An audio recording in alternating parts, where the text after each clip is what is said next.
بەناوی خۆی بەخشندەی میهرەبان بینەرانی بەڕێز و خۆشەویستی کەناڵی ئاسمانی پەیام لە هەرکوێیەکان سڵاوی خۆی گەورەتان لێبێ و هەمیشە لە شادی و خۆشی دابن. خۆشحاڵم لە ئەڵقەیەکی نوێی بەرنامەی باسوخواز بە دیداری ئێوەی بەڕێز و خۆشەویست دەگەمەوە. قسە خۆشی و گفتار شیرینی تەوەری ئەمڕۆی بەرنامەی باسوخواز دەبێت. ئەبی دەردای هاوڵی پێغەمبەری خوا صلی الله علیه وسلم دەفەرمێ سوێند بەخوا پێغەمبەری خوا صلی الله علیه وسلم هیچ قسە و گفتارێکی پێشکەش نەکردوین ئیلا لەگەڵیا زەردەخەنە و ڕووخۆشی و قسەخۆشی تێدا بووە. زەردەخەنەش یەکێکە لەو هۆکارانەی یا لەو ڕێگایانەی کە لە ڕێگەیەوە دەتوانین دڵی بەرامبەرەکەمانی پێ کەمەندکێش بکەین و وا بکەین پەیامێکی ئاشتی خوازانە بە بەرامبەرەکەمان بدەین. هەمیشە قسەخۆشی و گفتار شیرینی و سوحبەتکردن لە ڕوانگەی شەرعەوە شتێکی پەسەند و دانپیانرا بووە. تەنانەت خودی پێغەمبەری ئیسلامیش صلی الله علیه وسلم لەگەڵ هاوڵەکانی و لەگەڵ منداڵ و نەوەکانی خۆیدا هەمیشە قسەخۆش و گفتار شیرین و سوحبەتی لەگەڵدا کردوون. ئەو نمونەیەی کە کۆمەڵێک لە کچە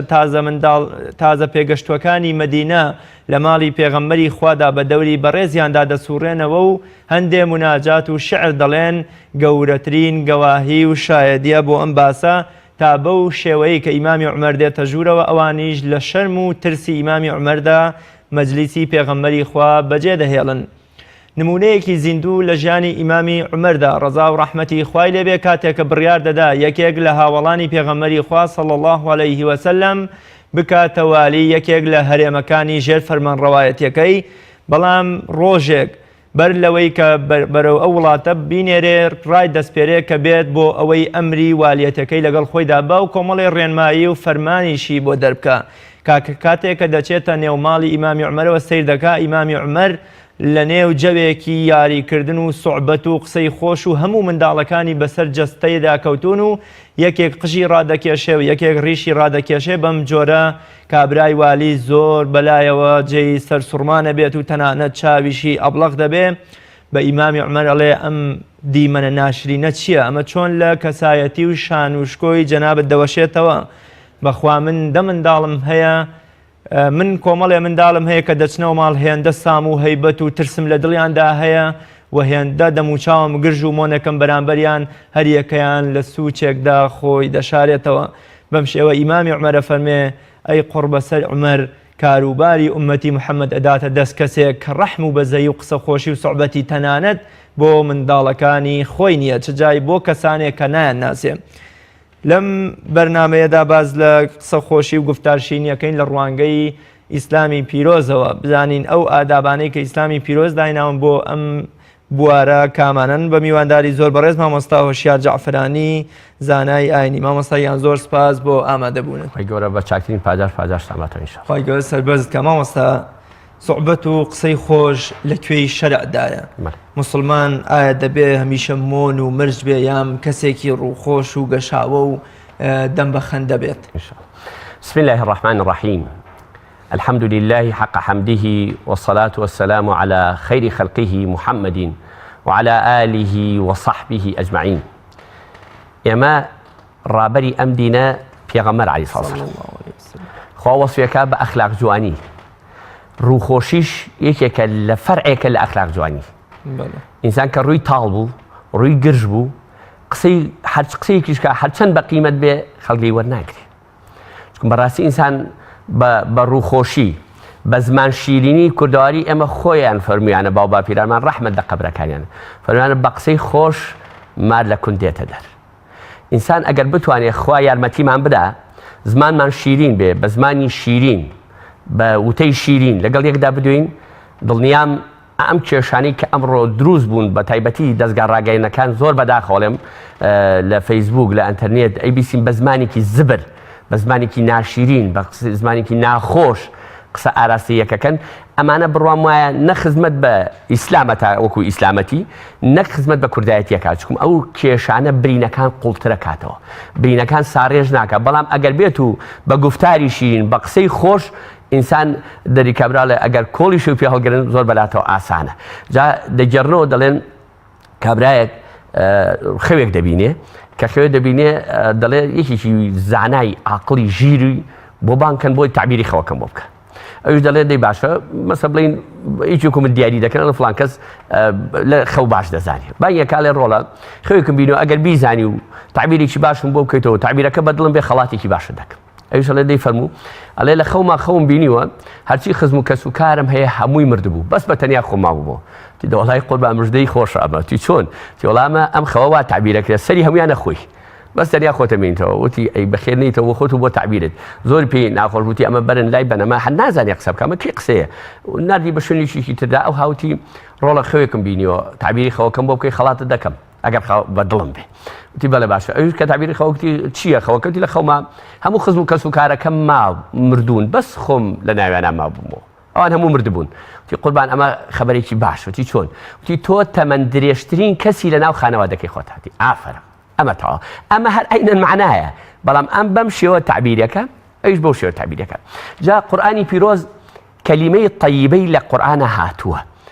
نمونەی کەلیمەی طەیبە بە چییە ناو بەدارێکی بەرداری جوان کە بنەکەی لە ئەرد چەقی و پەلۆپۆکانی چۆتە ئاسمان بەرێکی خۆش و شیری نەدا بە خەڵک کەلیمەی ناخۆش کەلیمەی تاڵ کەلیمەی قورس بەدارێکی زڕی کە جێگیر نییە لەسەر ئەرزەکەدا وەلەقە وەلەوانەیە هەر کزەبایەک لێدا بیخە بەوە تەشبیه کردەوە و پێغەمبەری ڕەحمەتەن للعالەمین مامۆستای قسە خۆشان دەفەرمێ الکەلیمەة طەیبەة صەدەق کەلیمەی طەیبە قسەی شیرین لە بەهەشتەوە هاتووە قسەی شیرین خێرە یعنی ئینسان ئەگەر نەتوانێت خێر بکە خۆ خێر هەر ئێمە وا دەزانین بەس خێر بە ماڵە شەرت نییە بە ماڵ ئینسان ئەگەر ڕووی خۆش براتە برایەکی موسڵمانی زەردەخەنەیە لەگەڵ ڕووی موسڵمانێکیا بڕوێنێ یا پیاوێ لەگەڵ خێزانەکەی یا خێزانەکەی لەگەڵ پیاوەکەی یا باوکێک لەگەڵ ئەولادەکان یا ئەولادێ لەگەڵ باوکە ئەمەش سەدەقەیە ئێمە باوان نەزانین یعنی ئیسلام مەجال بڕی کردوین بیانووی بڕوین و ئەمە کابرا دەڵێ خێر کە لێ پارەم نییە ئێخۆ کاکە پارە نییە قسەی خۆشە توانی بکەیت توانی زمانە شیرین قسەی خۆش و گفتار و سوعبەت و هەندێک قسەکە شەرع ڕێی پێداوە ئەمە ئەگەر لە سووری شەرع دەرنەچێ عیبادەتە هەرەچێتە ئەوەی کەلیمەة الطەیبە سەدەقە چکم بۆ تۆ سەرنجی سەیری کە براشیەکە ئیمامی عومەر ڕەزا ڕەحمەتی خوای لەسەر چۆ مزگەوت تاریک بۆ کوێستا مزگەوتەکە چراخان نەبوو مۆمێکە بوو مۆمەکەش قەدەری خوا دانەگرساوە لەو کاتەدا کە چۆ مزگەوت زەلامێک لێ بوو ئیمامی عومەر نەیبینی پێی پیانە کابرای کە ڕاکشا بوو تی ئەوە تۆ کوێری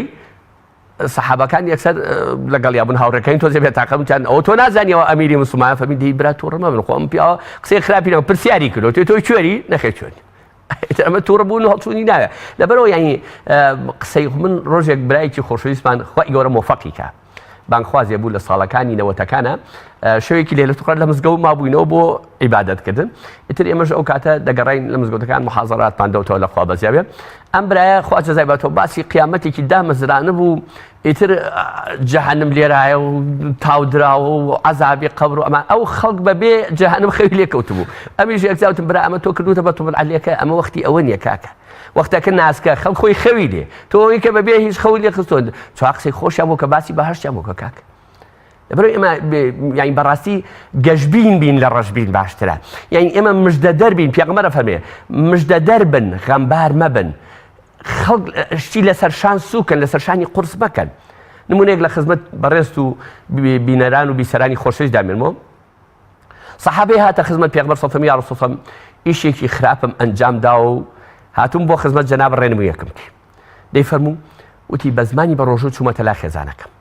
تی وڵا ئیشێکی باشتر نەکردەوە وتی وڵا خۆ من دەزانم دڵنیام لەوە کە ئیشەکەم باش نییە بەڵام ئەی چارەسەر نییە بەڵێ چۆن ئیسلام هەموو دەردێک دەرمانی لایە ئیسلام دەوڵەمەندە بێ ئاگایی ئێمە لە ئیسلامە جاری وایە تووشی هەڵە دەبین ئیسلام جوانترین بەرنامەیەکی شامیل و کامیلە هەموو بوارەکانی لەخوا بەزیابێ پڕ کردوێتەوە پێویستمان بە هیچ بەرنامەیەکی تر نییە پێغەمبەری ئەکرەم صلی الله علیه و سلم فەرمی سێ اختیار هەیە لە بەردەم تۆیکی چیان هەڵبژێر فەرموو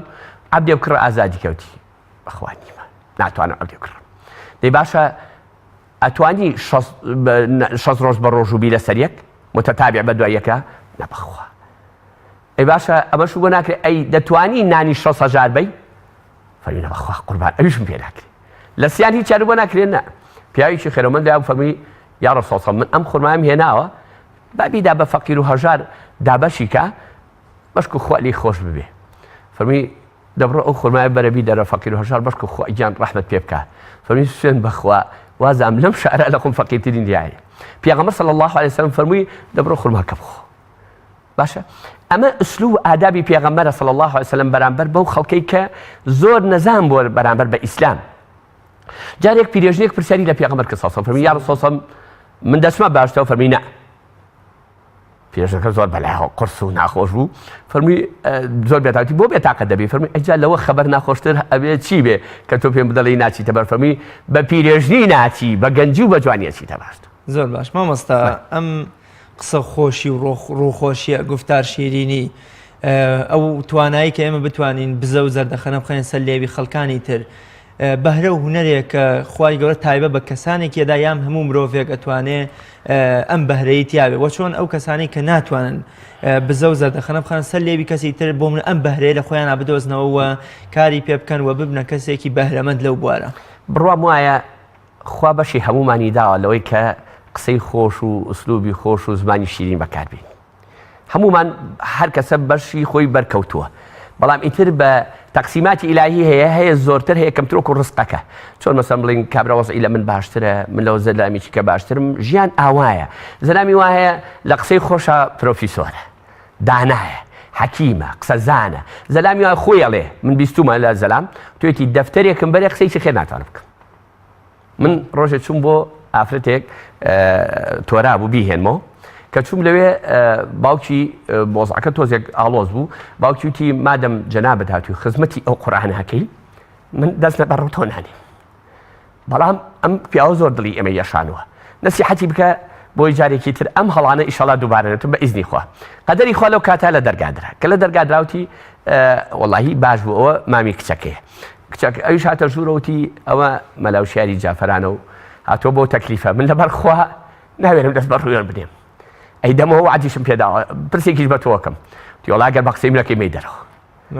وشتم بێ قەزابی یاخوا من لەو ساکیۆ کەڵەکەکەم تۆ بە تۆپێکی لاستیک ڕووخانت قسەی خێرت کردای باشتر بوو چکم ئێمە پێغەمبەری ئەکرەم عەلەیهی سەڵات وەسەلام مامۆستای قسە خۆشان ڕابەری زمان شیرینەکان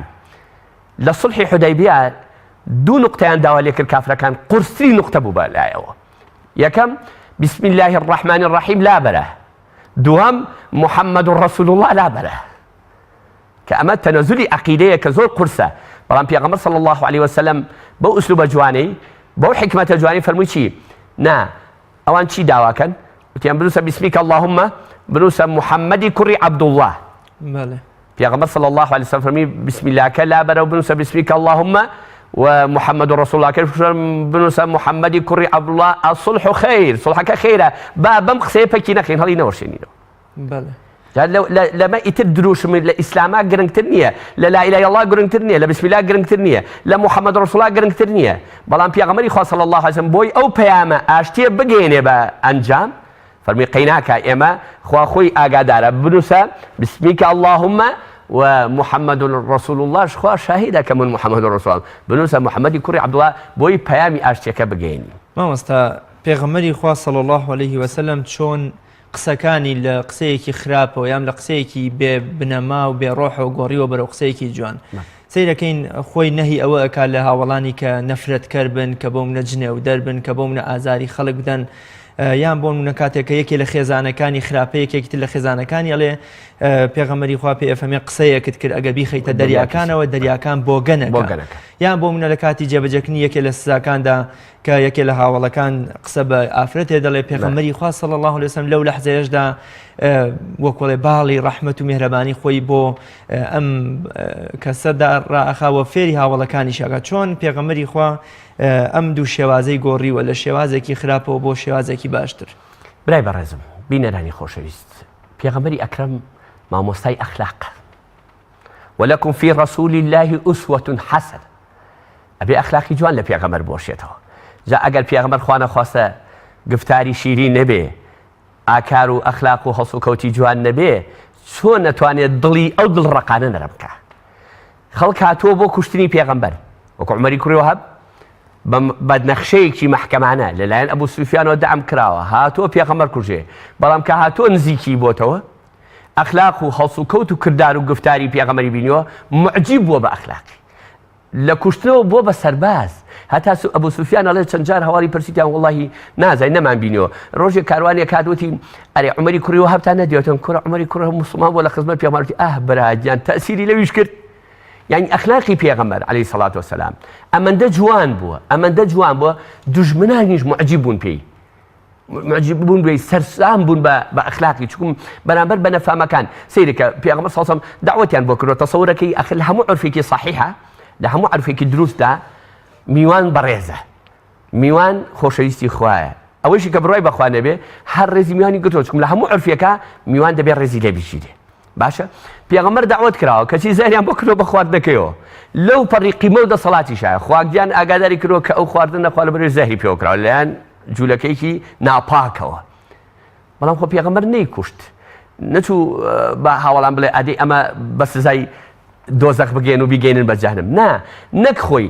ئەخلاقە جوانەکانی خۆی و تەئسیری وا لە سەحابە کرد و ئەبوو بەکرە فەرمێ ڕەزا و ڕەحمەتی خوای لەبێ دەفەرمێ خوا گیان ئومەتی پێغەمبەر نەخەیتە جەهەنەمەوە ئەگەر ئەشیان خەی من لە باتی ئەوان بخە جەهەنەم لەشی من ئەوەندە گەورەکە پڕ بە پڕی جەهەنەم بێ بۆ ئەوەی ڕێگەی یەکێکی تر نەبێ لە ئومەتی پێغەمبەر بچێتە جەهەنەم ئەمە ئەخلاقە جوانەکانی پێغەمبەر سەڵسەم ئادابە جوانەکانی گفتارە شیرینەکانی ڕەوشتە بەرزەکانی ئەسحابی وا پەروەردە دەکرد کە ئێوە نمونەی چاکن وەکو عومەر موختار ڕەزا و ڕەحمەتی خوای لەسەر بێ پیان وتیان عومەر موختار ئەوان نەهات چیەکەن بەرامبەر ئێوەتی کوڕە شیرینەکانم ئێمە قدوەی حەسەنەین ئەوان قدوەی سەیئەن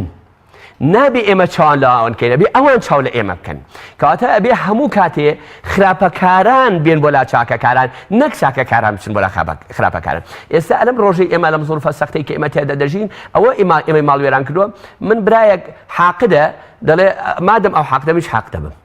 مادەم ئەو دڵی ڕەقە منیش دڵم ڕەقە بێ مادەم ئەو بێڕەحمە منیش بێڕەحمە بم مادەم ئەوە چیە بۆ جەهەنەم منیش ئەچمە بۆ جەهەنەم بڕوا بکات تەسەوورەکەی لەم ڕۆژانە دوو برای ئەهلی مزگەوت زۆر بەداخەوە هەردووکیان ئالی مزگەوتن قسە لەگەڵ یەک ناکەم برای کەوتۆتە بینیان خوا جەزای باتەوە شتی ئاشتیان کاتەوە پێی وتۆتی تەکلیفم لێ مەکە ئەگەر بەوە بچمە بەهەش نامێنە کەواتە مامۆستا قسەی خۆش و گفتار شیرینی ڕووخۆشی زەردەخەنە بەخشین تەنانەت بۆمونە تێپەڕ سەلامکردن لە یەکتر تا چەند ئاگری ناکۆکیەکان ئەوژێنێتەوە تا چەند ئەو ڕق و بوغز و کینەی کە لە دڵی هەر یەکێک لە ئێمەدا دروست بووە ئەو ڕق و بوغزە ئەگەوەڕێ بە وەفا و خۆشەویستی و ڕێز و یەکتر قبوڵ کرد براشی نەکەم پێغەمبەر سەڵسەڵام هەر پێغەمبەر نەبووە دکتۆر بووە دکتۆری دەرونی بووە کێشەکانی چۆن بۆ چارەسەرکە فەرمە خەیروهم الذی یەبدأ بالسەلام ئەو سەلامە سوبحان ئێستا من ئەگەر خوا نەخوا ساردیەکەم لەگەڵ جەناب تا هەبێ لەگەڵ سەلامە کرد وەک چۆن ئاو بە دڵ ما بکەیت دڵێکی گڕگرت و فێنکی ڕۆکاتە دڵەکەم کەواتە سەلامکردن ناوی خوایە خوا گیان ناوێت لە ناوە پیرۆزەکانی خۆی ناوە سەلام اللهم أنت السلام ومنك السلام فحينا بالسلام ئەم عیبادەت و نوێژەی کە ئێمە خوا لەسەری واجب کردوین بەچی دەست پێکەین بە الله ئەکبەر بسلام کۆتایی پێێنین دوایی پێغەمبەری ڕەحمەتەلله فێرمانەکە سێ جار بفەرموون چی اللهم انت استغفر الله استغفر الله استغفر الله اللهم انت السلام ومنك السلام فحينا بالسلام يعني بەڕاستی پێغەمبەری خوا صلی الله عليه وسلم قەد ڕێگەی نەداوە یاران بغز بخەنە دڵەکانیان و حەق لە دڵەکانی من زۆر سێرم پێ دێ ئێستا جاری وایە کابرا دەبین ڕیشێکی هێشتۆتەوە کەچی بەلا موسڵمانێکە ڕوا مۆڕەی لێکە سەلامی لێ ناکە ئێ باشە کاکە تۆ من مخالفەی سنەت دەکەی پێغەمبەر خوا ڕێنمووی کرد بەمە وعیباد الرحمن الذين يمشون على الأرض هونا وإذا خاطبهم الجاهلون قالوا سلاما ئێوە خواگیانە فەرموون بە جاهیلەکانی سەلامی لەکە نەک بڵێ تۆ مۆڕە لە موسڵمانی بکە کە ئەهلی مزگەوتە یعنی بە قەناعەتی من ئەمە نە لە قورئان تێگەیشتووە نە لە سنەتی پێغەمبەر تێگەیشتووە پێغەمبەر صلی الله عليه وسلم حقدی نەبووە بەرامبەر بە ناحەزەکانیشی دڵی ڕق نەبووە بەرامبەر بە ناحەزەکانیشی نەک خۆی ئەسحابی نەک خۆی و ئەسحابی تابع و تابعینیش لە پیاو چاکانیشە سەیری کە برا بەڕێزەکەم سەیری سیرەی سەحابەکان کە سەیری تابعینەکان سەیری ئیمامەکان کە بە شافعی بە حەنەفی بە مالیکی بە ئەحمەدی ڕەزا و ڕەحمەتی خوا لەسەر قەت بیستوتە لە کتێبێکی شافعیدا قسەیەکی خوا نەخواستە ناشرین بەڵام کاتێک کە پێغەمبەری خوا صلی الله عليه وسلم ڕقی شخصی تەنانەت لە کافرەکانی قوڕەیشیش نەبووە تەمەنای هیدایەتی بۆ کردوون دوعای بۆ کردوون تەنانەت یەکێکی وەکو سەفوانی کوڕی ئومەیە ئەڵێ 40,000 سەر بۆ حەیوانی پێداوە یان بۆ نمونە تا لەحزەی ئەوەی کە ئەبوو جەهل دوژمنایەتی خۆی نەکاڵێ خوا یەکێ لەم دوو عومەرە هیدایەتی بەڵام سێرەکەی لەم ڕۆژان موسڵمانان نەک هەر بەرامبەر بە کافران تەنان لە نێو خۆشمانە بە چەکی عەقیدە و نازانم گومڕاکردن و بیدعە و ئەم شتانە یەکتر ئەبوخزین هۆکاری ئەمە بۆ چیە بە قەناعەتی من ئەوە دەستە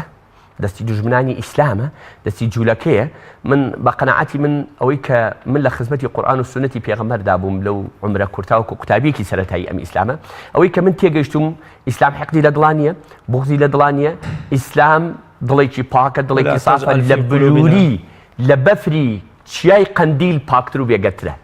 بەڵام ئەوانەی کە ئەم حقدە لە دڵیانە بە موامەرەی ناحەزانی ئەم دینە برا بەڕێزەکەم بینەرانی خۆشەویست دڵنیا بنەوە دژمنانی ئیسلام لە بەردەم ئیسلامدا بە چۆکا کەوتون هیچیان بۆ ناکرێت بەڵام هاتوون بەم شێوازە ئوسلوبەکان گۆڕێ و مسلمانان بەردەدەن گیانی یەکتری بە یەکتریەوە مەشغوڵمانەکەن و خۆشیان سەیرمانەکەن حەیفە مسلمان ئەوەندە بێ ئاگا بێ ئینسانی ئیدعای ئەو بکە بڵێ من لەسەر پەیڕەوی قورئانم لەسەر سنەت و ئادابی پێغەمبەرم بەڵام مسلمانیە بۆ بغوزێنە کە پێغەمبەر صلی الله علیه وسلم معلوماتی بەڕێزە لە چەند فەرمودەدا هاتووە دەفەرمێت مسلمان نابێ مسلمان ببغوزێنێ یا پشتی تێبکە لە ماوەی 3 ڕۆژ زیاتر باشە ئەجا فەرمێ چاکترین کەس لاخوا کێ خەیرهما الذی یەبدأ بالسلام دەست پێشخەری بکە بۆ ئاشتیەکە فیعرض هذا ویعرض هذا نەڵێ ئەو وای وت ئەو وا چوو ئەو واها ئەوە نا بە تەحلیلاتی خۆت نا بە ڕێنمووی پەروەردگار سڵحەکە باشترە دڵپاکیەکە باشترە یەکریزیەکە باشترە تۆ خۆ بکە بە خۆشەویستی خوا خۆ بکە بە خۆشەویستی پێغەمبەر صلی الله خۆ بکە بە ئەهلی بەهەشت ئەمە بچڕە بۆ خۆت ئەمە یەک دوو پێغەمبەر صلی الله علیه و سلم فەرمێن ئەگەر دوو براون مسلمانە دوو خوشی مسلمان ئەگەر قسە لەگەڵ یەک نەکەن دوو شەمە و پێشەمان عەمەلی ساڵە بەرز نابێتەوە خوای گیانی لێ چیاوە قبوڵ ناکە بۆ دەفەرمێت تا بینی خۆیان ڕێک نەخەنەوە منیش لەگەڵیانە ئاشت نابم هەر باواز لە پاداشتی قیامەتیش بین سەیرەکەی ئەو مرۆڤانەی کە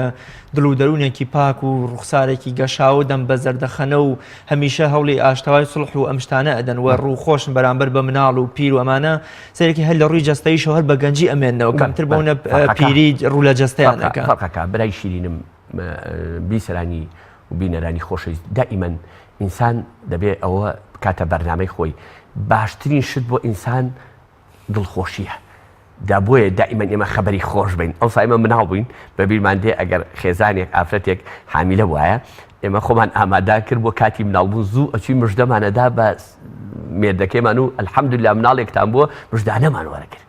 بۆیە قورئانی پیرۆز بە مژدە باسی دەکات مژدە بن فەبەشەرناه بئیسحاق خوا مژدەیە بە هاتنی ئیسحاق کەواتە مژدەدان خەبەری خۆش دڵی خۆش ئێستا من زۆرم پێ عەجیبە جێرجێزیەی سەرسوورمانە ئەم دەستگا ڕاگەیاندنە بەڕاستی زۆر عەجیبە جاری وایە وەرەی وا ئینسانە ڕوخێن ئەمە لێ هەر نایڵن ڕووناکی هەر نایڵن وا لێکەن ئێستا ئەبێ بارکەین و کۆچکەین و ڕاکەین نە کاکە ئەتۆ بۆ معنەوێتی خەڵک دەڕوخێنی بۆ دڵی خەڵک عاجز دەکەی بۆ خەڵک بێتاقەت بۆ دەکەی بۆ دڵی خەڵک پڕەکەی لە خەبەر ئێستا ئەم شەکرێ تۆ برای بەڕێزم ئەگەر ملاحەزە بفەرمووی تۆ ئێستا نیسبەتی شەکرە لە مناڵێکەوە بۆ گەورە ئەمەندە زۆر وە بێحەد بووە ئەم شەکرەیەکێ لە ئەسبابەکانی خەفەتە باشە بە ئەم خەڵکە ئێمە ئەم دەرمانەی بینێ دڵی خۆشکەین ڕۆژە برایەک لە خزمەتی هەمووچین بۆ قەرەدا لە ئۆتۆمبیلەکە هەر قسەی ناشین و بەرز و نزمیە کردمان میشتم ئەرێ کاکە نزیکی قەراوتی ئەرە برا تۆ بێتاقەت نەبووی لەم جنێوانە و لەم قسە ناخۆشانە ئەمە چییە دەبی گۆڕە وتی من شەکرەمەتی وتم برا خۆمە گولازیە توی خۆی بۆ ئەم جنێوانە خۆ گولاجە ئەمە ئەم جنێوانە کارەکانی قورسترەکە باری سەرشانی قورسترەکە ناڕەحەترێ دەکات لەبەرەوە دائیمەن ئینسان ئەڵێ ڕووی خۆش لە بەهەشتەوە هاتوو پێشینانی ئەمە وتوانە ڕەحمەتی خۆیان لێ بابا پیر ئێمە زۆر بە قیمەت بوون زۆر بە شاوند ئەڵێ خوڵقت خوڵقی گەنمی بێ نانت نانی جۆ بێ من دێم بۆ ماڵەکەی من محتاج نیم بە چێشت بە برنج و گۆشت بە پڵاو برنج نا محتاجم بە ڕوویەکی خۆش هەمومان سوپاس بۆ خوا لە سایی خوا ئەمڕۆ نان هەیە بیخۆین من دێم بۆ لاتۆ بۆی 4 قسەی خۆشم بۆ بکەین دەمەتەقەیە بکەین ئەو ساعت چووین لە ماڵ ئێستا بە ناشکری خوا نەبێوانە نەمان شەوچەرە کوا ماوە دەمەتەقەی کوا ماوە کوا خەڵکە چێ بۆ لای خەڵک برایەک ئەمڕۆتی تەلەفۆنی بۆ کردمتی تەلەفۆن بۆ برای کردوتم باوکە چۆنەتی باوکم تماتی باوکم ساڵێکە مردووە باش ئێمە ئەوەنگە بێ ئاگا بووین لە حاڵیەک ئەوەنگە بێ ئاگا بووین لە ژیانیەک ئەوەندە شپرزەی نازانین کە نزیکترین کەسمان دەبێت پێی نازانین بەڵێ مامۆستا هەندێ لە مسلمانانە و ئاەتەی کە ئەفەرمێن کەمتر پێەکەن و زۆرتر ئەگرین لە ترسی مردن کردویانتە بیانووی ئەوەی کە بۆ منە نابێ مرۆڤ دڵخۆش بێ نابێ پێ بکەنێت تا تەنان دانەکانی دەرەکەون نابێ هەندە خۆی بە سوعبەت و قسەی خۆش و زەردەخەنە بەخشین کاتەکانی بەم شتانە پڕ بکاتەوە ئەمە چه حەقیقەتێکی ئەم ئیسلامە من وای لێتە دەگەم ئەوە پێکەنین دوو جۆرە پێکەنینێک بە قاقاوەکە بە پشتا و ئوستوبی لە ئوستوب دەرەچێ وەکو چۆن کابرا لێ تامیتیان نایڵ ئەمە نە من لەگەڵەوە نیم منیش ئەوە بە باش نازان بەڵام پێکەنینیشی هێمنانە زەردەخەنە کە پێغەمبەر سەڵسەڵام چەند جار دانی مبارەکی دەرکەوتووە پێکەنیوە حتا مەسە بڵین چەندەها جار پێغەمبەر صلی الله عليه وسلم لە گفتوگۆی کردووە قسەی کردووە قسەیان کردووە قسەکە وا تەئسیری تێکردووە دانی مبارەکی دەرکەوتووە بۆ نمونە هاوڕێیکی وەفاتەکە لەسەر قەبرەکەی دەبێ ئەڵێ کە سوالی منکەرونەکی پرسیاری لێکە ئەفەرمێ ئەوە کێیە بە پێغەمبەر سەفەرمێ ئێوە نایبینی بەسەرمەوەیە ئەفەرمێ لە قەبرەکەش لە قسەی خۆش ناکەوێ هەر قسەی خۆشەکە لەبەرەوە ئێمە قەت لەسەر قسەی خۆشخوا محاسەبەمان ناکە لەسەر ڕووی خۆشخوا محاسەبەمان ناکە لەسەر زەردەخەنەخوا محاسەبە ناکە بەڵام لەسەر گژی و مۆڕی و دەموچاویان بەیەکا و هیوا هەیە برا دەموچاوی پەنجا گرژی تیا هەر ناوێری سێریکی من ڕۆژێ چوون بۆ لا برایەک داوای ئافرەتێکم لێ کرد وتم بەڕێزت ناو چییە؟ وتی ناوم ساڵح وتم بەخوا لە ساڵان ناچی تو ڕەبووتی بۆ ساڵانی وتم ئێبرا تو بۆ تووڕابی خۆم خراپم نەوتۆ ئەگەر ساڵحی ئێستا لە مەیدانە دەرەکەوێ بەڵام بالفعلش قسەکان کە دوایی کەوتینە قسە و گفتار بەخوا ساڵح نەبوو جا لەبەرەوە مەسە بڵێ ئینسان یعنی ڕووی خۆش من چوو بۆ تەکلیفێ بۆ برادێتی مامۆستا ئەمریکا بەخوا هیچ شتێکیوان پێنێتی ئەی بۆچی هاتوویت وەڵا بۆ شتێ هاتووم بەڵام دەموچاوی تۆ خوێنمەوە لەوانەیە تەکلیف بکەم تەکلیفەکەشم بشتێنی بەعمەل نایە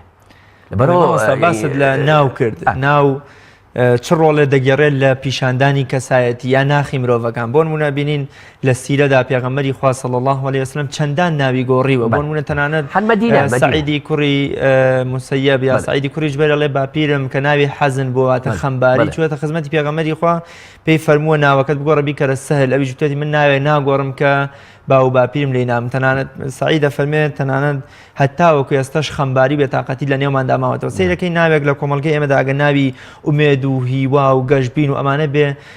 جیاوازترە لەو ناوانەی کە باز لە خەمباری و نازانم هەژاری و ئەم شتانەکە ئەم ناویش کاریگەری هەیە لە بەخشینی ڕووخۆشی و فەرمودەی پێغەمبەرە پێغەمبەر صلی الله عليه وسلم کۆرپەکانتان ناوی خۆشی لێنن چکم لە قیامەتیشا بەو ناوە بانکرێ قسەیکی خۆش بۆ تۆ بۆ بیسەلام بکەم عسکەر بووم لە تکریت کاتی خۆی زابتەکەی پرسیوتی ناو چییە؟ منیشتم ناو موشیارە زۆر دوسێ جار بۆم تکرار کردەوە تێناگەی وتم ناوم هۆشیارە وتی هۆشیار بە عەرەبی یانی چیتم یانی زەکی وتی ئەنتە زەکی و غەبی وتی تۆ زەکی ئەی گێژی وتم وەڵی ئەوە بڕیار لا جەنابتە لا من نییە جێگە ئینسان یانی تعبیر لەو ناوەی خۆی یانی تۆ کابرا دەردی کابرا کورە باوکێک کۆرپەکەی ناوانی عاسی باش ئەگەر تۆ ناو عاسی ئەگەری بەبراگوێ تا گلەی لێ مەکە چکم تۆ خۆت ناو عاسی یاخی بوو زۆر خراپە یا سبحان الله کابران لە سەردەمی سەدام مناڵێکی بۆ ناوی سەدام ئێدە دەبێ باشە ئیسە چی لێکێ قوڕەکەی بەسەریە ئەوە خراپە یا مەسە بڵێن ناوێک بێ با ناوێکی خۆش بێ کابرا ناوی ناو هەڵپاس داپازدان هەڵە کۆک ئەمە کەی داوە ناوێکی خۆش ناوێکی لێ بدێ کە ڕووی بێ باسی بکە بەڵێ مامۆستا لە ئەزمموی ژیانی خۆتا مزگەوت بۆ مزگەوتکردن لادێ لە لادێ لەوەچە کۆمەڵێ بەسەرهات و نوکتە و قسەی خۆشە و بێکە لە نێو مەجلیسی پیرەکاندا لە مزگەوتە لە شوێنەکانە بیستو دەبێمان خۆش هەندێک لەو بەسەراتانەمان بۆ بگێرتەوە بۆی ئێمە لێرەوە بتوانین زەردەخەنە و خۆشیە بخێنە سەر لێوی بینەران و ئەوانەی کە گوێیان لێمان دەبێت شەوێک چوون بۆ مزگەوتێک و عەزم کردی ئەو برایانە خەوت بوون کە خەوت بوون ئیتر منیش وتم برا ماڵی تو بەعادەکەی بێ پێ پارێزی لە خەڵک بۆی بەر خەڵک نەکەی یەکێ نەکەی بەژێرەوە هەڵیان سێن وڵا هەڵیان سام میش هەنگێ باسی بەشتۆنی قسەی خۆشم بۆ کردن ئیتر دوایی کە ڕۆیشتم تیان کاکە ڕەحمەتی خوا لێ بێ شەو ئەم برایە بێنە من ناوێ نابوو خەوزڕێنەکە تیان خەوزڕێنەکە بە ئەم قسەی خۆشمامەگە برام کاک فلان کەس جانمێکی بۆ داخست زیڕەی پێکردین دەتەزا خەومان لێکەوە لەبەرەوە قسەی خۆش شتێکی باش ئەمەیە دوو ئێمە بە قسەی خۆش برادێک لە مزگەوتی محازەرێکم دا تۆزێک پیا و ڕاست بڕا من بە توندی دابەزیم وتی مامۆستاوتم گیان وتی حەق نییە ئاوا بە توندی دابەزی چکم قورئان ڕێزی ناوە لەونەوەی ئادەم دەفەرمێ لەقەد کەڕەمنا بانی ئادەم وتم کوڕەشی نەکەم ئەمە لە سنووری ئادەمیەت دەرچووە ئەگەر حیوانیش بووە حیوانیش بە قسەی خۆش قسەمان لەگەڵا کرد وتی ئاخر کوردواری ئەڵێ بە قسەی خۆش مال لە کون دێتەوە وتم ماری وایە ناجس نایە ئەو کاتە مەجبورە بێ کونەکە هەڵدڕین و بێڵێ بێن و سەری مارەکەی تیاپانکەینەوە بۆی نەجاتمان بێ ئیسراحەت بخەوین مەسەب لەبەرەوە دەبێ ئینسان هەندێ ئەسالیب هەیە بیگۆڕێ چکم ئەگەر بە قسەی خۆش دەتوانی مەسەن بڵین مەسلەکەکە بگۆڕی ڕۆژێک لە نوێژی جومعەم دەکرد برادێک وەکو بڵین ئەقلی نەوعەما تەواو نەبوو منیش لە ڕەمەزان بوو وتم برا بەڕێزەکانم بەداخەوە ڕەمەزان لە کۆتاییدایە و ئەمڕۆ 26 مانگە و لەوانەیە ئێمە نەمێنین بۆ ساڵێکی خۆی دەزانێت بەڵام ڕەمەزان دێتەوە مردنی ئێمە بینەوە پێغەمبەری صلی الله علیه وسلم دەفەرمێ خۆشبەختی و کامەرانی بۆ ئەو کەسی ئەوەندە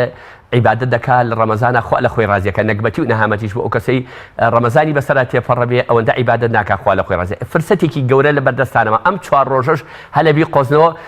بەشک و بەر ئەو ئافاتە بکەون لەو ڕەحمەتە ئیشەڵا بێ بەش نەبن شێتەکە لە خودبەکەوتی مامۆستا درۆ کات 10 ڕۆژی ماوە ئیتر خواگیانیش یارمەتی منی دامنیشتم ئەوەی کاک مەحموود دەیڵێ ئەویش ڕاست دەکات ئەوە شەشەی شەشەڵانە ڕەگە 4ێکی بنا کاتەدا ئیتر دواییتان وەڵی مامۆستا باش هاتی دەدەستم وەڵی خوا بەزەی بەوە هاتۆتە بەزەی بەمیش هاتۆ یارمەتیام ئینەکەم پی نەکرد چاکم کردەوە لەبەرەوە یانی قسەی خۆش سەرنجی خەڵکەکە ڕاکێشە بێتاقەت دەبێ من یانی زۆر جار هەتا برایە گوتی کاک حاجی قاری ناوخوا لەگەڵ ئێوە مۆفەقیکە وتی ماوەسا خۆزگە تۆزێ جوان نەبووی ئەوەنگە خەڵخۆشیەوەی وتم وڵی کاکە ئیتر خوا ئەو دەرگای داخستۆ دەرگای کەی کردوتەوە یعنی ئەگەر لە سیمادا ئینسان جوان نەبێ دەتوانێت لە قسەدا قسەی جوان بێت دەتوانێت قسەی خۆش بێت دەتوانێت ڕزای سووک بێ ئێستا من زەلامی وایە ئەمەدە ئێسکی قورسە ئەوەندە ڕزای تاڵە ئەمەدە بێت تااقەتە دای ماڵی ئەم شارە ئەو بەخێوێکە یعنی کاکە ئەخر بۆ یامسند ئیتر دایمە ڕژبینە قەت ئەڵێ بەخوا دنیای وێران بەخوا ئاخرم بەخوا پیاوی چاک نەماوە بەخواژنی کورەوانی برام تۆ لە خۆتەوە سیرەکەی ئینە بەخوا لەخوا بەزیاوی ئینسانی چاک زۆرە ئەمڕۆ خەڵک باشە یعنی بڕامایە لە زروفی سەردەمی پێغەمبەری ساسەم بەو شێوە نەبووە چەند نمونێک ئەرزی تۆ بیرەنای خۆشەویستکەم خەڵکی گوتی مامۆستا حیفە تۆ خەڵکی جافەرین تو بۆتی وەڵی ئەوان بەو شێوەنی قەومەکەی من لە قەومەکەی پێغەمبەر باشترە چۆن واڵی تم بەڵگەت پێ دەڵێم تی بڵێ وتم پێغەمبەر عەلەیهی سەلام بەو ڕابەرێتیە بەو ئەخلاقە جوانە کە خوا وەسفێکا وئینەکە لەعەلا خولوق عەظیم بەڵام ئەو بێئەدەبانە لە کەعبە چوون ناوسکی حیوانیان نەکرد بەسەریا لە گرانیەکەدا برایانی ئەوانەی کە لە دەستگا خزمەتگوزاریەکان ئیشانە کرد خوا مۆفەقیان کە بەرخەت خاتە ڕزقیان ئیشەڵا بەرانێکیان هێنا بوو بۆ ئەوێ بیکەن بە قوربانی ئەنجومەنەکە بە ڕیسپەکانی توی چەند ساڵە مامۆستا خزمەتی ئێمە کاو ئێمە حەقە دیارێکی بدەینێ وتیان چێ گۆشتیش نەبوو ئەو کاتە ڕۆبع کیلۆیەک و کرابیان کرا شلەکەی پێخۆشکە نیعمەت بوو والحاصل وتی بڕیاریان دابوو وتیان سی و جەرگەکەی بدەین بە مامۆستا باش ئێوتم باشەوە خوا گیان ئەم قەومەی من کە ئەم خەڵک بە خراپی دەزانێ قەومەکەی پێغەمبەر ناوسکی حیوانیانە کرد بەسەریا قەومەکەی من سی و جەرگەدا بە من بەم هەموو نەقسانیەوە بەم هەموو کۆم و کوڕیەوە بەم هەموو کەم تەرخەمیەوە کە لەوانەیە بڵێم لە بنی پێم تا تەفڵی سەر نەقسانی بێ بەڵام پێغەمبەرێ بەو ڕابەرایەتیە بەو ئەخلاق جوانیە ئەوەی لێ بکەن کاتە قەومەکەی من باشترە ڕۆژێک لە خۆتبەی جومعەدا قەدەری خوادانی پێشەوەم کەوت کە کەوت ئیتر تووڕە بووم دیارە تۆزی حەماسەتم بەرز بوو چکم ئەوە تووڕەبوون بەو شێوە ناکە بڵێن بینەران سی و جگەرەکەت خوارد نەوەڵا وەرم نەگرت خوا ئاگادارە لەبەرەوەی وتم نەخۆش هەیە بیدەن بەو من مەمنونی موقیفەکەم بەلاوە تۆ خۆ لەم ڕەوشە لەم دۆخە زۆر گەشتبین و ئومێدبەر هەر زۆر چکم من خۆم بەراورد دەکەم کە بە خزمەتکاری ئەو خۆڵەش نابم کە پێغەمبەر و یارانی پێغەمبەر بەسەریا ڕۆیشتون نۆح پێغەمبەر 950 ساڵ داوای کردو 80 کەسی بۆ مسلمان بوو لە دیەکەی منە 200 کەس جومعەکە لە دوای بنەوە معنای منە بێ زۆر مەمنونی خوا بم یعنی ئیستیجابەی من میلەتی کورد بۆ داوای ئیسلامی زۆر بەهێزترە لە قەومەکانی زۆر جار هەندێک کەس بڵێن ئیمانی کەسی مسلمان ئەو باوەڕی کە لە دڵدەرونیایەتی بە پێکەنین و قسەی خۆش و سوحبەت و ڕۆشنە مەجلیسی پێکەنین و ئەم شتانەوە لاوازە بێ ئەم ئیمانە کامەیەکە هێندە لاواز و وەکو ئەڵێ بێ ڕەگ و ڕیشەیە کە بە پێکەنین و قسەیەکی خۆش لە بنەو هەڵکەنرێت و نەمێنێت ئیمانێ ئەگەر بە قسەی خۆش فۆتێ ئەوە هەر با فۆتێ هەر نەبێ باشە چکم ئێمە پێغەمبەر ڕابەری ئێمە دین لە پێغەمبەر عەلەیهی سەلام وەرەگرین پێغەمبەر ڕێگەی لە من نەگرتەوە کە ڕووم خۆش بێ پێغەمبەر ڕێگەی لە من نەگە حەچی ئێمە ئەبێ برای بەڕێزم بینەرانی خۆشویست ئەبێ ئەمە دڵنیا بینەوە وما ئاتاکم الرەسوول فەخوذوه وما نەهاکم عنه فانتهوا ئەمە قاعیدەیە ئەوەی پێغەمبەر نەهی لێکردووە ئێمەش نەهی لێکەین ئێمە حەدمان نییە بڵێن ئەو حرامێکی دانەبێ ئێمە حەڵاڵیکەین شتیوان نییە بەڵام شتێکیش گوناحە ئەو حەڵالی کردبێ ئێمە حرامەکەین ڕوان پێ بکە برای بەڕێزم یعنی برای وامان هەیە خوشتی وامان هەیە یعنی تۆی بینی نیەڵێ ئەگەر نمونەی ئیسلام ئەمە بێ حاشا لە ئیسلام بەڵێ مامۆستا قسەی کێ قسەیەک بمبورە قسەیەک کەوتیان کابرا لە زەلامی کوتی ناو چی وتی ڕەسوول وتی ڕەسوول بەوەی تۆ ڕەسوولی گەورەشم لە بەرچاو کردو عیاذ بالله ئەوەندە ڕەوشتن ناشیرینە نا ئەبێ ئێمە ئەمەدە و ڕەوشتمان جوان بێ ئەخلاقمان جوان بێ سیفەتمان جوان بێ خەڵک ڕاکێشین بۆ ئیسلام نەک خەڵکی لێ ڕاونین ڕاستە ئەوە مهمە مامۆستا گرتەیەکی ڤیدیۆیی جەنابەت هەیە وابزانم لە شوێنێکدا لە مزگەوتێکدا باسی ئەوەکەی کە ساڵێک نازانم باران نەباریوە و خێرتان کۆ کردوتەوە ینی دوای پێت وتون نازانم خی گەور بە پێوەی کە ئێوە چەندتاندا ئەویش ئەوەنە پێم خۆشە و بەسەراتە بگەڕیتەوە ئەوە جارێکی دیکە بەهارێک بوو ئیتر سوبحانەڵڵا باران ناباری لە جافەران من لە فەزڵی خوا گەر خوا لێمان قبول فەرمێ لە 85 لەوێ جمعاکەم هەتا ئێستا 2 ساڵی ئەلفالەکەی لێ بکەم بەردەوام لەخوا بەزیابێ سواسی خواکەم خەڵکەکەش خەڵکێکی زۆر باش و زۆر بە قیمەت و بە شەعامەت و بە کەرامەت ینی ئەوەندە ڕێزم لێک من شەرمەزاریانم نەک هەر ئەوان هەر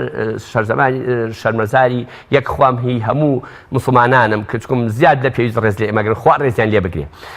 جا منیش چوومتم براکانم بۆ بێتاقەتن خەڵکیش هاتوو بۆ سەیران و ئەمانە ئیتر وتم کاکە ئیسلام دەرمانی هەیە بۆ ئەم دەردە پێغەمبەر صلی الله علیه و آله سەدەقە غەزەبی خواتان لەسەر لابە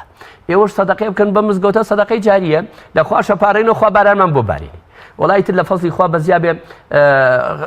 خێریان کرد بەڵام خێرەکە بەخوا ئەوەی ڕاستی بێ زۆر کەم بوو 150,000 بوو زیاتر لە 50 و 250 ئەمانە بوو ئیتر عسر باران یەباری ڕشێنەیەکی کرد وەکو بڵی تۆزەکەی مران و ئیتر کۆتایی ها جومعی دیار بۆ ئەو برایە سۆحبەتی بۆ هاتەوە تی مامۆستاوتم بەلەوتیەوە جومعی پێشوتۆنە و خێرکەن بارامەرتم جە چیە ئەو خێرمان کرد نەباری وتم ئەی نەباری ئێبراوە ڕشێنێ وتم ئێبرایەوەش پەنجەیتانەوە خۆ لە قەرە لیرەتان ناوە ئیتر لە جومعەکە پێم وتم کاکە ئەمە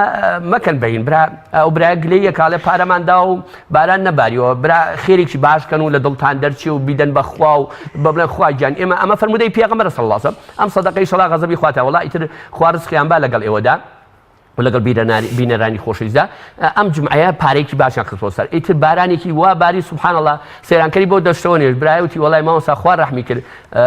ئەگەر بوایە و 25یان بووە بوو بە تۆفانەکەی نەوە هەتم بەخوا برای گیان چەند ببەخشن خوا ئەوەندە بەخشێت چەند بگرنەوە خوا لێتان نەگرێتەوە لەبەرەوە ئەزیزەکەم یانی بەڕاستی ئێمە چەند لە خوا نزیک بینەوە ڕەحمەتی خوامان لێ نزیکەوە خوا نەخوازە چەند لە خوا دوور کردەوە ڕەحمەتی خوامان لێ دوورەکەوێتەوە بەڵێ مامۆستا ئەو نمونانەی کە هێنامەوە پێغەمبەری خوا صلی الله علیه و سلم تەنانەت نەک لە نێو ماڵی خۆیان لە نێو کۆڵانی مەدینەدا خۆی تەشبیات یان دوور بێ لە ڕووی بەڕێزیان خۆی کردوتە وەکو سوارێک بۆ منداڵە فەقیرەکان خۆی کردوتە سوارێ بۆ حەسەن و حوسێن ماچی منداڵانی کردووە یاری خۆشی لەگەڵان کردن ئەو نمونەی کە ئیمامی عومەریش پێنا بەڵام لەم ڕۆژە ئەبینین موسڵمان لە نێو عایلە و کەسوکاری خۆیدا کەم ئەبینین ڕوو خۆش بێ کەم ڕوو ئەبینین ببێتە هۆکاری یاریکردن بۆ منداڵەکانی یان بۆ منە قسەیەکی خۆشیان بۆ بکات چیرۆک و حکایەتێکیان بۆ بگێڕێتەوە لە کاتێکا لە ماوەی ڕابردوودا چیرۆکی داپیرە و باپیرە بەناوبانگ بوو بۆچی موسڵمان ئێستام ئەرکەی لەسەر شانی خۆی لا بردووە هێندەی کە هەوڵی تووڕەبوون و لێدان و نازان پەروەردەیەکی تونند و تیژانەی مناڵەکانی ئەدا هەوڵی ئەوە نادا کە بە زەردەخەنە و قسەی خۆش و پەروەردەیەکی دروست هەم پەروەردەیان بکە هەم دڵیشیان خۆش بکە ئێمە لە مەیدانی عەمەلدا وەکو عەمەل دوورین لە ئیتیباعی سونەتی پێغەمبەر وەکو مەیدانی عەمەل علمان پێیە بەس لە عەمەلدا کۆڵەواری نمونەی کە عەرز کرد جەنابەت فەرموود پێغەمبەر صلی الله علیه و سلم حەزەتی حوسێن ئەم لە سوزدا بۆ چۆتە سەر قەڵاندۆشکانی سەری بەرز نەکرەوە بۆی ئەو مناڵە نەکەوێتە خوارە ئازاری بێ ئەگەر ئێمە بووە هەمانە بە دیوارەکە شەقمان پێ بن من ڕۆژێک بڕوا بکە تەسەوور کە لە مزگەوتێ چوومە ژوورەوە برایەک لەم گەنجە جوانانە خوا مۆفەقیکە یانی بڕواکە من ئاگام لێ نەمزای نوێژەکە کە ئاوا دەستی یا بە سنگماوتم کۆرە ناوسکە بڕێ خۆ ناوسکە بڕین برا ئەوە بە شێوەیەکی ئاوا دەستی یا بە پێغەمبەر فەرمووی مێڵە بڕۆ یەخر کاکە خۆ نەیوتۆ بە بناگوێ توتی ئاوا دەست درێژ کە ڕێی لێ بگرە بەڵام تۆ کە بڕواکە یای بە سنگمان ئاگام لێ نەبوو زۆر وەزعێکی ناخۆشتم ێبرا تۆ ناوسکی منە بڕی کەی ئەمە لە سونەتی پێغەمبەرە بۆ خاتی خوا کەی ئەمە ئادابی پێغەمبەر لەبەرەوە خۆی ئەمە مشکلێ فەهممان بۆ شتەکان وەکو خۆی نییە فەهممان یانی تێگەیشتنمان بۆ سیرەتی پێغەمبەر بۆ ژیانی پێغەمبەر سەڵسەڵەم وەکو خۆی وەکو پێویست نییە ئەمە زەرەری لێداوی تێگەی یانی مەسە بڵێ ئاەتێکە هەر عین ئاەت ئێستا مەسە بۆ نمونە خوای گەورە باسی شەهیدەکانەکە و پلەی شەهادەتەکە بەرزەکاتەوە ئێ باشە هەرچیە گەورە کابرا بەعرە خۆریشە بڵێ لە شەهیدە بعرەخۆری ئێ باشە قەینا کاکە تۆرە سەیری کە سوبحان الله ئەم ئینسانە بعرەخۆری مردو ئەو کردێکی بەشەهید باشە ئەمیش فەهمی بۆ ئەم شتە ئاوایڵێ ئەگەر من قسەی خۆش بکەم یا ڕووم خۆش بێ وڵا گوناحبارە بم خوا عقوبەم دەدا ئەخروانیە برا شیرینەکەم بەخوا باش لە شتەکە تێنەگەیشتووی فەهمت نییە بۆ شتەکە و جوان تێنەفکری لە شتەکەی ئەگەر وا وایە پێغەمبەر سەڵسەلام یعنی تۆ لەو قەناعەتای پێغەمبەر شتێک بکا کە بێ شەرعی بێ خوا نەخواستە شتی وا مستەحیلاتە لە پێغەمبەر ناوەشێ مامۆستا هەر بچینە لای بەسەرهاتێکی تری خۆش کە جەنابەت لە گرتێکی ڤیدیۆیە باسی وازەم سەردەمی عەسکەریەکەی کە یەکێکی دوعای بۆ کردووی ئەومان بۆ بگێڕیتەوە وەکو چۆن لە عەسکەریە موسڵمانێ نازانم دوعای بۆ جەنابەت کردووە یان تۆ دوعات بۆ ئەو کردووە وەڵجا وەڵی من مەسەرهاتە بەندە زۆرە ماشاءڵڵا ئەو دەدی کەمرەوەی کتێبێکی دەوێتەوە عەسکەر بووم لە تاجی لە موسەیب عەفوو هینێک هات نەقلێک هات نەقلەکەوتی ئەمە بە قورعەیە بە قورعەیە ئەنجا کەس گلەیی ناکە واستە و ماسەی تیانە هەر کەس دەست دەکاتە ئەم تورەکە و ناوەکەی بۆ دەرەچێت لەسەر کتابەکە بۆ نووسی خوا حافیزی بەڵێ باش ئیتر تقریبا 100 کەسێکە بووین 95 کەس کتابەکانی وەرگرت و برابچووکی شت مابوومەوە کە هینەکاتە بەرەو بسم الله الرحمن الرحیم کە هینەکەم دەرێنان ساو مەرکەز تەدریب هەولێر ئیتر منیش زۆر دڵم پێی خۆش بوو ئەمانە برایوتی ئەوە چییە کاکە مەلاوتم وڵای شکر هەولێرم بۆ دەرچەوتی ئەو برای خەڵکی هەولێر بووتی بیدە بە من 200 دینارت دەدەمێ وتم کۆرە بابە چۆن دەیدەمەوە من خۆ ئەو ڕەحمەی پێکردومە چوم لە هەولێر بخۆم هەر نان و ماسی دەخۆم نایدەمەوە چۆن دێدەم وڵای ئیتر برایان تێ وەڵام مەلای جان تۆ قەپاتی و ئەمانە ئەبێ شتێکمان بۆ کڕی لەناو هەمومانە بەس تۆ کوردستانە بۆ دەرچووە ئەبێ شتێکمان وتم بەسەر چاو منیش خۆی ئاگادار ڕۆژی سونەت بە ڕۆژم دەخۆشیە کە ئەو کرد سادی وشتم بۆ کڕین خۆشم سادیەکەم خواردەوە ئەمانە دوایی هاتم لە بەغا ئیفطار بکەم وتم خۆ من لە مسێ سادی بخواردەوە بیرم نەمابوو لە خۆشیە وەڵا وەڵحاصل کە ئیتر هاتمەوە زۆر دڵم خۆشمە برادێ هاتە نزیکم وتی مامۆستاوتم گیان وتی تو ئەو خوایە خێرە دەگات چ دوعایەکە خوێن بە منیش بڵێ با منیش بیخوێنم بەشکەم شوێنێکی باشم بۆ دەرتم بەسەر چاو برادێتی کۆرەدەوەرە دواوتی بۆتی ئەو 30 ساڵە سەر بۆ خۆیان بەعەزا تۆ تێ بە دوو دەقەی سەنی وتی کۆر بابەوە نابێ وتم منە ئینشەڵا بیەوە خوا بەڕەحمە ئینشەڵا وڵای ئیتر دوعاکەم بۆ سوپاس بۆ خوا ئەویش بەغای بۆ دەرچوو بوو ئیتر لەخوا بەزەوی شوێنێکی باشی بەنسی بوو ئەمەش یعنی فەزلی پەروەردگارە ئێمە هەتاوەکو خۆمان لە خوا نزیکەینەوە ئینشەڵا ڕەحمەتی خواشمان لێ نزیکە بێتەوە ئینشەڵا بەڵێ مامۆستا قەیرانێکی ناهەموار نەبوونی موچە ینی هەموو مرۆڤەکانە بینی مڕوو مۆچن بێتاقەتن ینی مرۆڤ لە تاو قەرزاری و نەبوونی کرێخانون ماڵ و مناڵی لێی کردوانەتە کێشە چۆن مرۆڤ گەشتبین و ئومێدبەخش بێت چۆن دڵخۆش بێت چۆن لە نێو ئەم فەزا بێسەر و بەرایام ئەم قەیرانە ناهەموارەکە بەرۆکی هەموو خەڵکی گرتووە مرۆڤ چۆن بتوانێت دڵخۆش بێ و دڵخۆشیش ببەخشێتەوە بە بەرامبەرەکەی ئێمە هەموو ئینسانێ هەموو لە قاوغێکە نابێ هەموو قۆناغێک کۆتایی پێدێ یعنی ئێمە کاتی خۆیان و نظامی سەدام بە حیاتی تیان ناچێت ئایاذ بالله وا بوو کوفرێ کرد ئایاذ بالله پەنا ئەگەر بەخوای و گەیشتەوە حەدەی و خۆش لە ناوی نابە ئەوەندە بێعەمەل بوو بەڵام خوا کارێکی کرد زۆر بە ئاسانیش لە ناوچوو ئەم قۆناغەش تەواو بێ ئەمیش تێپەڕە بێ بەڵام ئینسانە بێ ئومێدی بێ من بە قەناعەتی من ئەم قەیرانە ئیسفادەی هەبووە وەکو زەرەری هەیە قازانجیشی هەیە چون خەڵک مەغروریش بوو بڕوا پێ برای بەڕێزم بیستومانە خەڵک چووە فەردە ئاردی بردووە خەنەقی پێڕشتەوە توێتی لە بەرەوەی لە گەچ هەرزانترە ئەمە مەغروریەتە خەڵک وا بۆ سیاری ماڵۆ جیایە و سیاری بازار جیایە و هەر لە عیلەیەکە شەش حەوت سیاریان کڕیوە تێگەی مەسەر خەڵک ماڵی جوان و ڕێکوپێکی چۆ لە ناوی بردو گۆڕێتی بەیشیش کرد لە بەرەوەی مەسەر ئیمکانیەتەکەی تۆزێک باش بووە یعنی خەڵک بەداخەوە کە تۆزێ یعنی ئەوەندەی کە لە خۆشیایە خوا نەخواسە نیو ئەوەنگە لە ناخۆشیە بێت تەحمل ناکە یعنی ئەمە من بە قەناعەتی من ئێستاش خەڵک سوپاس بۆخوا هەر وەزعی باشە برا تۆ بەهار تۆ بڕسەی ئەو دەشت دەرەکە یا بەسە ڕۆژانی ئۆتڵەکان سیرکە ئەو خەڵکان ویەچی بۆس ئەمە گەنیەتیە قەیرانە من برایەک لە ئەوروپا وەکو جەنابەت فەرمووی لە ڤیدیۆیەک وتی مامۆستا وەڵێن قەیرانە هەموو گۆشت و برنج لە بەردەستانە یاری پێکەن ئێستا خەڵکە برنجی مەحموو ناخۆم نازانم مەڕە خۆم مەڕ ناخۆم کەڵەشێرە خۆم کەڵەشێر ناخۆم ماڭا خۆم ئیجێ باشە ئەگەر ئەمە قەیران بێ واڵێ براکەم نا ئەمە ینی بە قەناعەتی من سوپاس بۆ خۆشتەمە نەگەیشتوتە ئەو قۆناغی کە ئەوەندە برسی بین بەڵێ خەڵک لە مەئەساتاژی خەڵک لە ناڕەحەتیداژی خەڵک مەسەڵەن بڵین ڕۆژێ بۆ 1,500,000 وەرگرتووە نەیتۆ بەزیابێ